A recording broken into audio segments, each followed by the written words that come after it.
big man himself, man. Big man, Lawrence. No problem. No problem. Yeah. No, thanks for joining, King.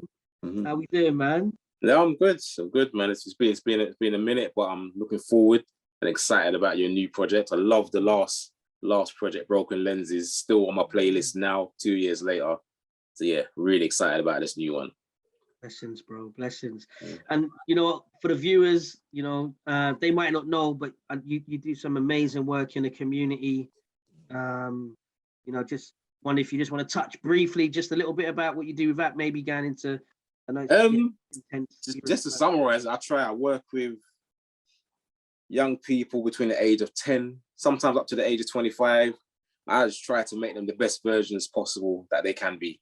That's to summarize about what I use: research, evidence-based work, therapeutic models, psychological models, behavior models, personal development models to shift young people from being at one stage where they are now to in a year's time there's a change in them. It might be, sometimes it's a huge change, other times it's a little minor change, but atomic habits lead to great success. So yeah, that's what I try to do. That's a nugget. Atomic habits lead to great success. Yeah. I'm feeling that. I'm trying to think, like, when our paths first crossed. I remember you came into the record shop that I used to run. Yeah. And you came in with, I think you was either went to Selfridges or Harrods. I can't remember, but you had bags and bags with you. And I think that day you bought a couple of £100 worth of CDs. Oh wow! That's what I remember. And because I think that's the first time I saw it. I remember the go-to. I said, "Who's this brother?"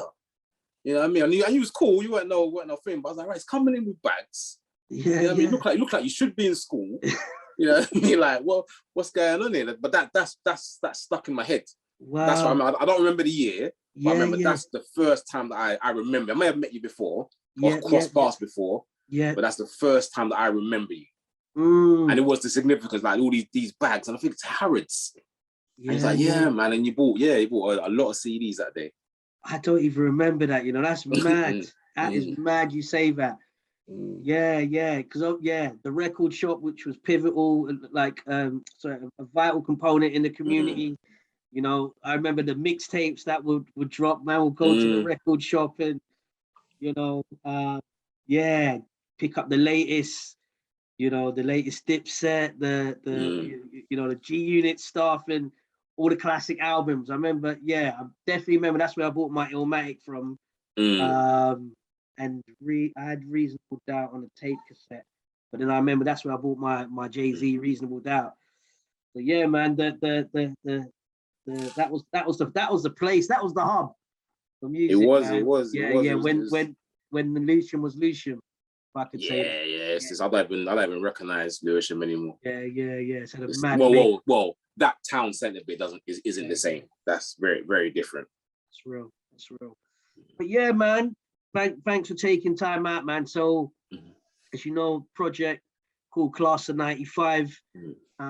Me, 1995 was a pivotal year, real game changer. I was a teenager, 14 at the time, and made a number of decisions and choices that led me down, I guess a path that one never thought they would end up down.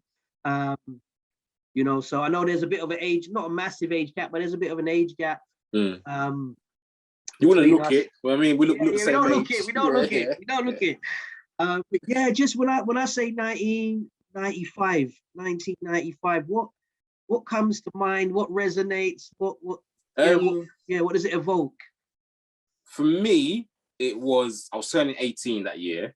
So it was like moving from legal age of being a child to an adult, thinking about making decisions. I think at 18, did I move in? I think at 18 I moved into my own place, I think, with my friend at the time. We had our own little bachelor spot at 18. Yeah. You know what I mean? It was just not a weird year, but it was a year of partying and not really having a plan figured out of what I was going to do in the future. It was just living day to day, working at the time, but spending money stupidly Yeah. and just not being that responsible. Yeah. Yeah. But I think at 18, innit, you're right. It's all right to be irresponsible to a certain degree. Yeah. But musically, hip hop, man. Like 95. I remember the first hip hop track I remember listening to or recognizing that this is the stuff I need in my life was Public Enemy, Fight the Power, and I think that was 1988. Then there was a bit of Big Daddy Kane after that. I think 93 Wu-Tang. And then hip hop was changing a little bit at that time. You know what I mean? It was going from quite the analog sounding, just the drum beat and bass, and it was moving to being a lot more sample heavy, being a bit more creative. But then 95 hit, man, and the amount of artists that dropped classic albums in that year, it was just incredible. Let's talk about like the classic, like when you say 95, I could definitely hear what you talk about, that journey where the production is changing, the samples are being introduced. You mentioned classic albums, man. What I can think of some classics. What springs to mind? Raekwon's Only Built for Cuban Links came out in 95. Who else came out there? Sorry to cut you, just to say that should be used, that people could do dissertations on that. That is so rich, that album, in terms of content and the landscape at the time. They need to do stuff. The album I preferred more than that though was Jizz's Liquid Swords. That was the same year, right? Yeah, I'm sure it's the same year. Same year. Yeah. And ODB's was the same year as well. But Jizz's Liquid Swords was, for me, a far greater album than Raekwon's. And it was more, I preferred Jizz's style and his intellectual use of language. You know what I mean? So he was more my flavor. I rinsed the album. Especially the track with Method Man, Shadow Boxing. That's my jam. That is my shit. That's the album where they've got the intro where they talk about the hot hanger, right? Yep. Yeah. And you got the remix with D'Angelo, Cold World. Cold World. Oh man, bro, classic. So for you, that trumps Cuban Links. Yeah, for me it does, man, it does. But the song of 95 for me, and I had to look back, I wasn't sure what year it came out, was Mary J. Blige and Method Man, I'll Be There. That was 95. I didn't even recognize that was 95. I thought it was much later. I need but the remix, the P. Diddy or Puff Daddy, whatever he was called at that time, remix, or the Bad Boy remix of that song, man. That song was, for me, was amazing. It was amazing because Method Man at the time was my favorite MC. I refer to him as being like a dirty, gritty rapper. But then he's come with a song talking about loving his woman, man, and he's there for him. I'm like, hold on a minute. You know what I mean? But he's done it on a gritty kind of, I mean, even the video was really gritty, dirty, kind of grimy hood video. But essentially he's talking about being in love. Yeah. That track, I think that's one of the greatest, like, duets, R&B, hip hop collaboration, talking about like love from that perspective. So you're saying Jizza, Cuban Links drops. What else you spring to mind? Mobb Deep, infamous album. Oof. For me, it wasn't a great album, but you got 2 tracks on there, man. Shook One, Survival of the Fittest. Don't think it's a great album? Nah, not for me. I didn't think it was a great album, At the time? Or do you mean in retrospect? Even at the time, even at the time, and even retrospect now, listening to it, and it's dated horribly. Oh, you serious? Yeah, I'm serious. At the time, I thought it was okay, but Shook One, the Survival of the Fittest, 100%. Even today, those songs you play them. Which is rising. I didn't really. Give Up the Goods. Oh my days. No, Give Up the Goods is a good song, but Survival of the Fittest and Shook Ones, man, they stand above and beyond every track that's on the album, like by far. For me, by far. Wow. Okay. Okay. Yeah. So Infamous dropped. You had not necessarily the album, but LL Cool J dropped Mr. Smith. And on that, you had I Shot You remix. That was a posse cut, isn't it? Yeah, you had Fat Joe, Foxy Brown, Prodigy. Yeah. Was Keith on there? Keith Murray. Yeah, Keith Murray done the first verse. Yeah. That was a big song. Big song. Like, big song. What LL done, he was doing all the ladies' songs, the club little song. Then he dropped this, like, reminding people, I am an MC, you know. Yeah. You know what I mean? And that song was a big song. Big L dropped that, yeah? Yeah, it's LL Cool J song, yeah. No, Big L, Big L. Lifestyles of the Rich, we had MVP on there. More dangerous, I think. Yeah, that's that, is it? Yeah. When I've listened back to it, the production wasn't the. It wasn't, but what he showed, that his potential was high, and obviously his life was ended. Traumatically, and when it shouldn't have. And he would have gone on to be something amazing. Lyrically, and his use of the English language, man. Yeah, it was just amazing. I still think his freestyle, was it on Stretch and Babito? Is it Stretch and Babito? He's got the one where he's rapping with Jay. Yeah. He just smashes it out of the park. And the funny thing is, I think that freestyle there made Jay-Z step up in his career. I would agree. I would agree. Because Jay-Z's not a man that likes to be overshadowed by anyone. He was overshadowed on that song. Yeah, and that's the freestyle. That freestyle thing was a theme that he's heard himself. Like, people say, do you know what? Like, L got you on that one. So 95, so infamous, Liquid Swords. Anything else that? KRS-One dropped album. KRS-One album. Can't really remember much songs in it, but it was you had the MCs Act Like They Don't Know. Yes. A lot of Premier production, and I've said to these before, like, Premier is my number one hip hop producer. I don't think anyone gets better than DJ Premier when it comes to proper hip hop. And I say that because any MC that gets on a DJ Premier production always steps up. No matter if their previous songs, they lyrically are not really performing well. Whenever they're on a Premier song, I don't know what he does with them in the studio, but he's like, spitting on my beats with some foolishness. Every MC steps up. You have to step up. You have to show the respects to DJ Premier. But KRS-One dropped his album. Eric Sherman dropped his second solo album. Double or Nothing. And that was my I love that, the Def Squad sound, man, like the Red Man. The Def Squad, man. Yeah. I love his production. You had there was a soundtrack that came out for like a documentary type, The Show, yes. And it had what song was it? You had a Tupac song on there, My Block. You had Method Man and Redman, How High. Is that where it's from? Yes. Yeah. It's originally I forgot that was a soundtrack song. Yeah. From the soundtrack. AZ dropped Do or Die that year. Yes, with Sugar Hill on it. Yeah, man. More money, more murder, more homicide. Him and Nas going. Yeah. Trading. That was 95. Yeah, that was 95, man. Far Side dropped an album. Yeah. With that song Running on it. I can't remember. ODB. We said ODB already, but ODB with Brooklyn Zoo.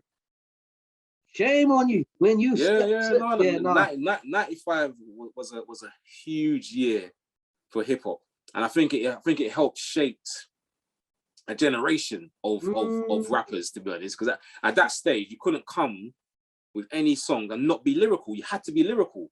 If you're not lyrical, you're not even getting radio play. Now it's very different. Now it's just sound. Yeah. But back then you have to have lyrics. You had to and construct songs, and you had to be like a storyteller as well.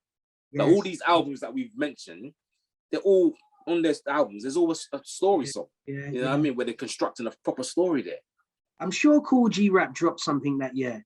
Yeah, he did it. Was that 4, 5, 6? No, he did, but I don't remember the name of the album. Yeah. But he did drop something that year. And I know he didn't drop an album that year, but you remember J. Rue the Damager?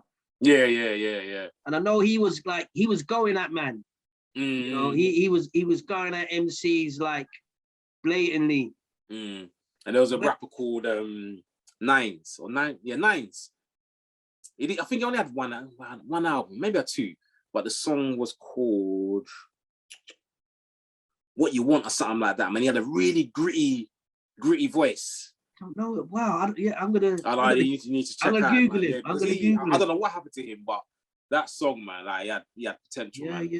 Big potential. Mad. So when you think of hip hop 95, like in 95, what, like, who stands out to you? Like, well, Wu-Tang, you got Wu-Tang paved the way. So they, as a collective, and as far as I know, no one didn't do this before. Collective group signed to Loud Records. I think they were signed to. Yeah, signed to Loud. And then they've all got individual with contracts with different record labels and dropping projects all over the place. On 95, they had 3 solo albums from their artists, so Jizza, Raekwon, ODB, but still repping Wu-Tang. Still had the Wu-Tang feel to it. So it didn't like they went on their solo projects and became these solo artists that had no connection to their former groups or where their foundation. They still kept the sound, still kept the RZA productions, all featured on their album. So in terms of future of hip hop, they changed that because many other groups after that done the similar things where you got the group, then they had individual projects coming out on different record labels. And I think business mind rappers started to become more business minded at that stage in terms of contract, not necessarily outside investments or I'm going to invest in alcoholic drinks or whatever, but in terms of record contracts, the contract needs to be tight. We want our royalties properly, we want our publishing, and a lot of that stuff started to happen. I'm not sure if 95 was the year it happened, but it's 95 I recognize that started to happen within hip-hop. It's mad when as you're talking, I'm thinking of like the 3 greats, right? So I'm thinking of Nas has dropped Illmatic the year before. That's still kind of buzzing in a sense, like people are waiting for the next project, but he's kind of doing a freestyle rounds and he's on obviously Do or Die. Then I'm thinking of, Big had dropped Ready to Die 94 as well. But a lot of the singles came out in 95. In 95, that's right. So he's, One More Chance. It's kind of when I think of 95 summer, I think of One More Chance. I remember, my brethren, he's no longer here, rest in peace, Peter. But I remember one day we were like, in New Cross, and he lived around the corner and he brought out his speaker, his stereo set, his ghetto blaster, his boombox, and tape cassette, One More Chance. Auto reverse, that auto reverse on it. All of it, man. All of that. It was quite mad. It was definitely from that LL Cool J essence. And I remember him putting me on. He put me on to Flavor in Your Air. Craig Mack, because I think that was there was a single one on the, was it the B side or the A? I can't remember, so I'm not gonna. For the hip hop historians out there, don't pelt me. I do remember there was a single, and on one side you had Big, and on one side I think you had Craig Mack. I think they kind of done it as like I remember the label. The label actually said Big Mac on it. Big Mac. That's kind of a burger. Yeah. I don't remember the name of the lead single on it, but it was marketed as Big Mac. That's right. Craig Mack on one side, Big on the other side. But I think of the introduction, my introduction to Craig Mack and Flavor in Your Air. But like when I think of summer 95 hip hop, I think of One More Chance. My brethren, just remember that day, just came out with the ghetto blaster and just man's on the block as 14-year-olds just listening to Big, like, right, this brother's mad. He's like, But the Biggie song that really got me interested in him was Unbelievable.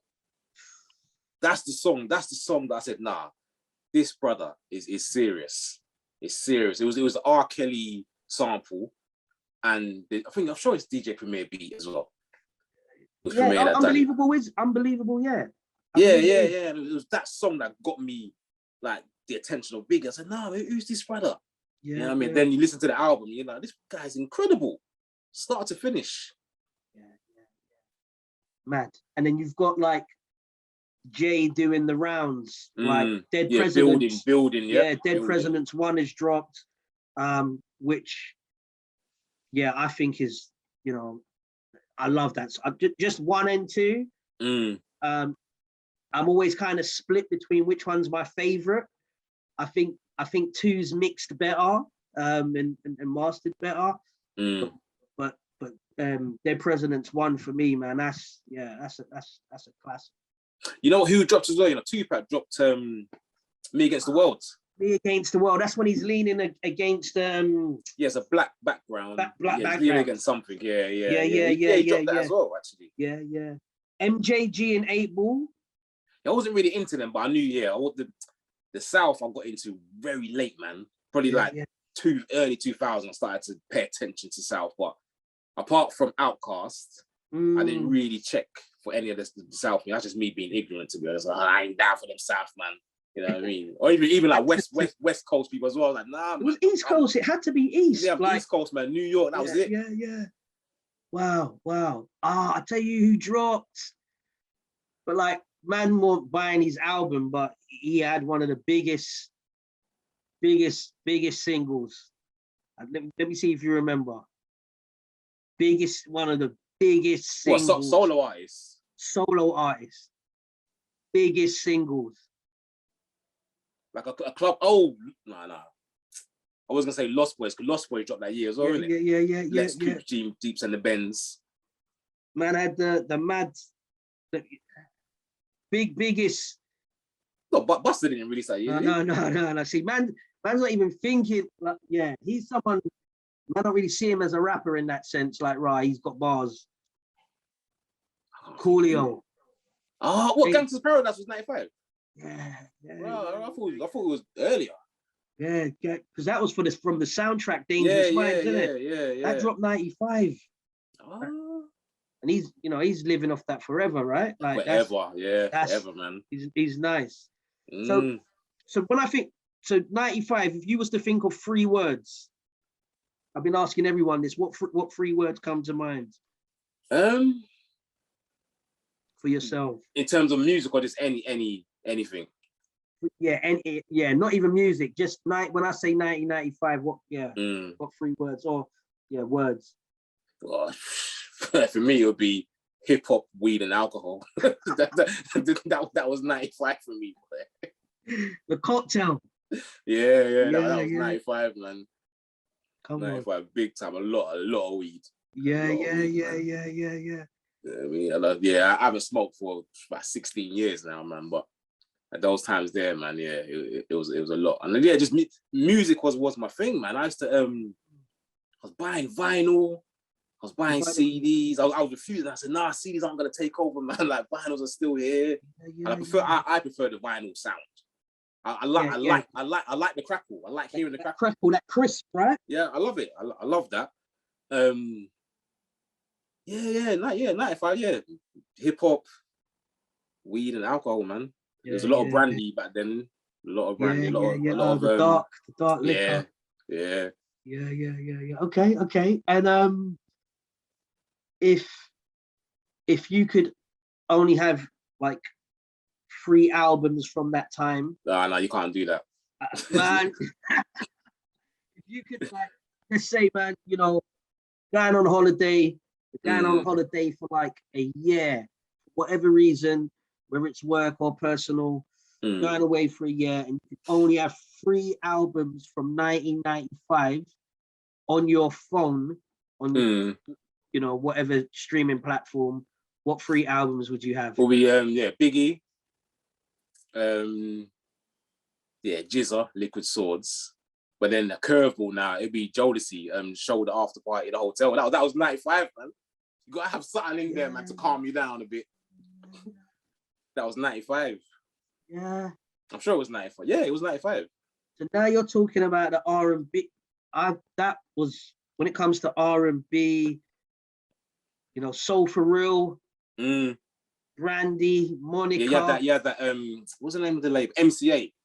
MCA, Empire. Uptown MCA. That was the label that was just killing it at that time. Killing it. Yeah, Monica. Faith Evans came out that year as well, I think. Yeah. You had Monifa. Monifa, yes, you had Monifa. So you had a lot of R&B that had like a lot of hip hop instrumentals, hip hop backing tracks. Yeah. At the time. Yeah. You know what I mean? So yeah. So yeah, it would definitely have to be a Jodeci have to be in there. Jodeci, you know, just to chill out, yeah? Yeah. Okay. Yeah. The Casey and JoJo one. Okay. Mm. And if you think of colors, like, I don't know, for me, when I think of 95, I was saying to Andre, because I chopped it up with him as well. I was saying, I just feels bright. Because you had I'm sure Cross Colors was kicking it at the time. You had, is it Pepe? Not Pepe jeans. Yeah, I remember a lot of reds, a lot of yellows, a lot of bright greens. You had your Moss, your Versace. You had like bright, loud colors. Kickers on Wallabies, and because of Ghostface Killer, I used to always go on about the Wallabies. Wallabies of various different colors. Baggy clothes, man. Like people wearing clothes of like tents at the time, man. Summer 95, it felt like a vibe, innit? But when you're a teenager, innit, it's like the worries and stress of life haven't really, they're there, but you're not really like, right, man, I gotta pay my mortgage, I gotta pay my bill. Just living, man. You know what I mean? It's like, where we hitting up tonight, man? And I remember going to a lot of clubs, man, in 95, a lot of clubs where like every Friday, Saturday night, out, going to work in the morning. So coming home 6 o'clock in the morning, going to work, going back out. What was you doing at the time? Work-wise? I think I was working in Sainsbury's. Local. Yeah. Wow. Yeah, working in Sainsbury's, man. Yeah, I used to go to work, hit the club at night, go to work the next morning. Flash that paycheck, yeah? Straight away. Straight away, man. Yeah. But the club scene was good because you got there's a good mix, man. You had the section where you had the hip hop section or hip hop room or R&B room they used to do. Yeah. Then they do the R&B section, do a bit of bashment in there, and it always ends in a little slow jam thing. Crubbing session. Yeah. So those days were nice. And many clubs you could go to, and you didn't really have to worry about, is it safe enough for you to get home? Things were going on. Yeah.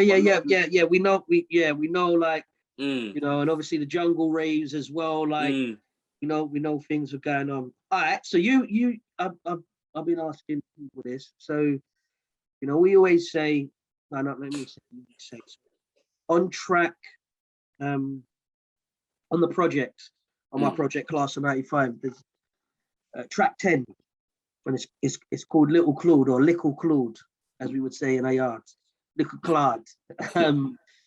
And you know, the concept of, you know, what would we say to our younger self? Like what would our younger self, what do we feel our younger self needs to hear? Because we know in every king there's a kid.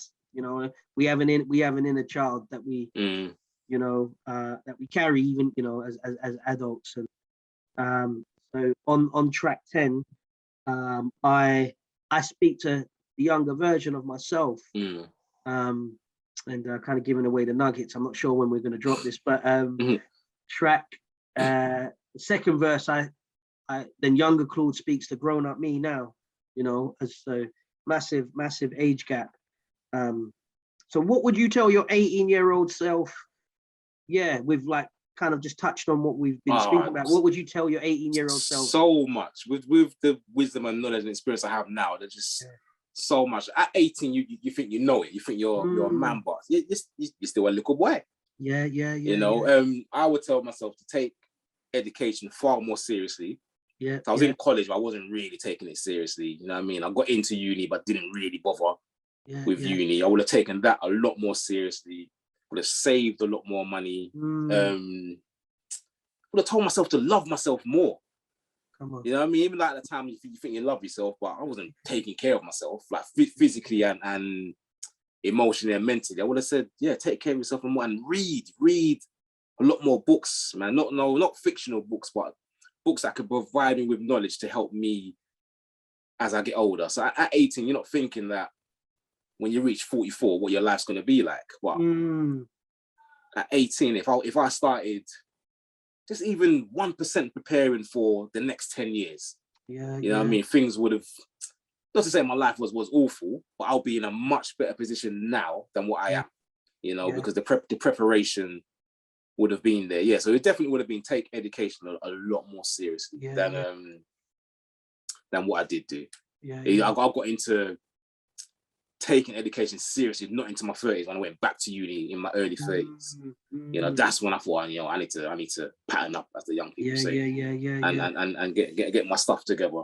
You know, but it's just many years. It's not thinking about the future Lawrence. It was more present Lawrence. This present Lawrence is what he wants to do today.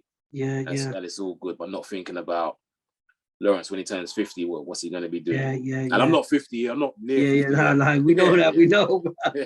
But no, that's real. That's real. That's real.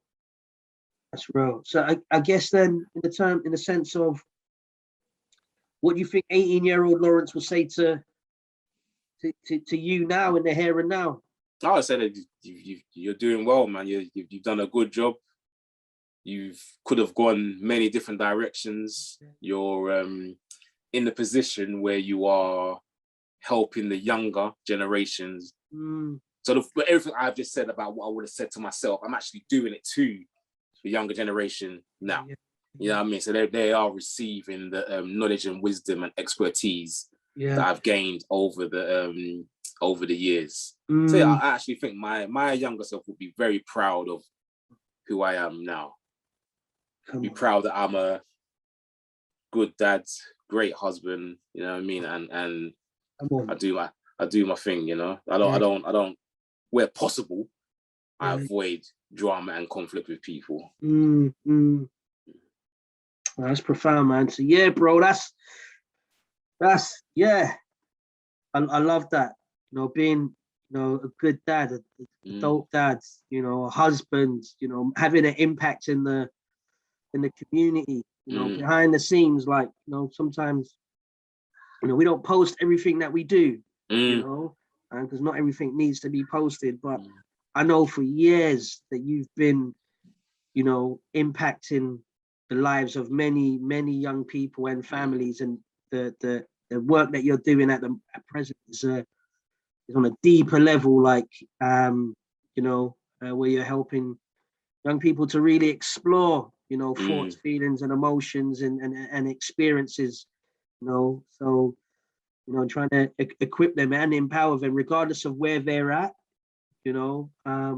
You know, so we need brothers. We need brothers like you in the community, and I'm glad that I know you. And I just want to, you know, commend you differently. Like, you know, no gaslight.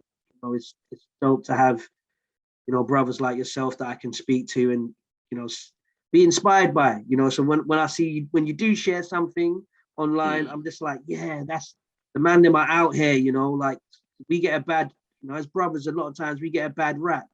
You know, 100%, man. You know, I've heard people say, oh, where are the good brothers, or where are the good men? And we're not claiming to have it all together, but there are many of us out there, like, rolling up our sleeves and, you know, trying to help our community, you know, they're part of the village. So I see you as a comrade.